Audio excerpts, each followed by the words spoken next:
بل عمل مؤمنان ورونو هغه دا چې موږ تاسو قیام الليل او قیام الليل یعنی تهجد بل نوم د تراویح بل نوم د قیام رمضان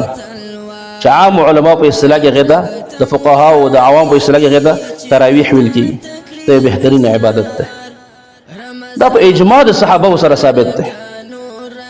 ټول صحابه په اجماع چې تراویح شته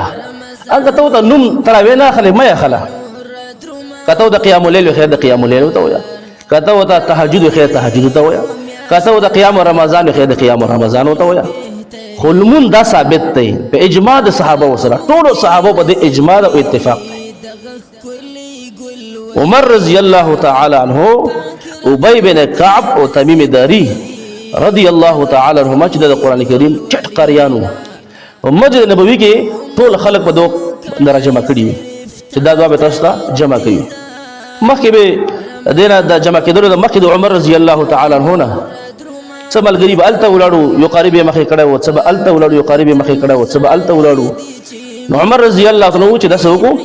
چې بل دوه قاریان چې دي دا به تاسو د قران کریم اوروي په منځ کې بس دغه دوه ډیپټی شولا بټولې به دې باندې راځم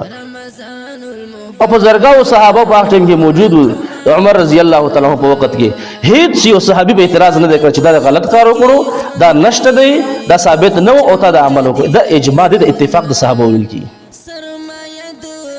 او د صحابه او اجماع نه چې څوک مخالفت وکي انکار وکي به دې انسان ګمراه کیږي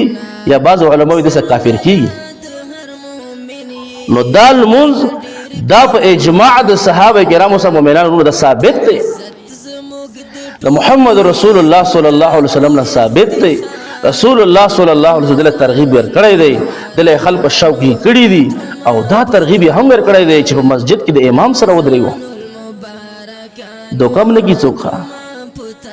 بی دینم نه کی څوک موږ ان شاء الله څوکیداران ناس یو درته چې کوم غل ډکوره درومي وساسو ایمانونه غلا کوي د الله په توفیق سره د منبر او چغه وو مخامخ چې وسکی مخامخ به ور درمو کله لیکل وسکی لیکل به بسې کوو او کله بیان وسکی د بیان به بسې کوو چې غلا زموږ د مؤمنانو ایمانونه مغلق غلا کوي غلی ډکوي په خپل بلمازه بی دین علمون ته ډډه لګینا نور خلک مبل مازه کوي موږ ساسو کې دران مؤمنانو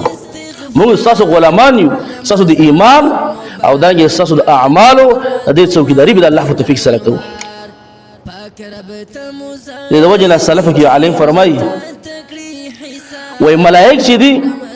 دا د اسمان څوکیداری کوونکي دي بر څوک خدان نشي خدای او علماء حق چې دي دا د زمګي څوکیداران دي زمګي چې شیطانان دي هغه پسې شهاب مبین شغلې ورولي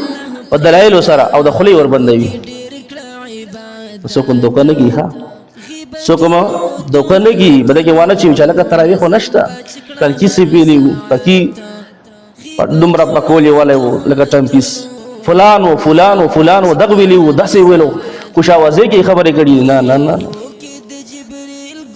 چې انسان گمراه شي اخر خاتمه خراب شي هغه داسې کیسې بیا بلعام بن باعوره کیسې خبره دلی دي ګره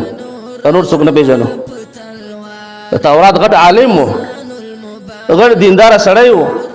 دعا به قبلې ده مستجاب الدعوات او دعا به قبلې ده او چې د موسی علیه السلام قبلې راوتلو الله د سپی نسبت و د سپی ده د سپی په شان ده نو اخیری خاتمه خرابېږي ښه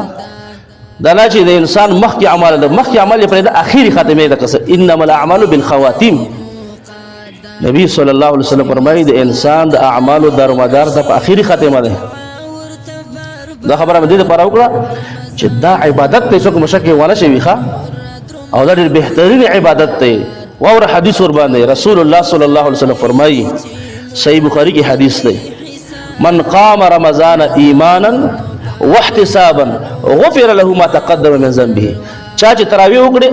په رمضان کې الله سبحانه و تعالی ته مخکې ټول ګناهونه معاف کوي څومره لوی فضیلت ده اسی رسول الله ویلي دي او بیا نبی صلی الله علیه وسلم فرمایي انه من قام مع الامام حتى ينصرف كتب له قيام الليل چې څوک د امام سره تر اخره پورې پاتې شولو یعنی وتر یو څو کړه تر اخره پورې امام سره پاتې شولو دغه انسان ته د ټول شپې د قیام الليل او د تهجد اجر او ثواب ولیکل شو سو بهترین عبادت ده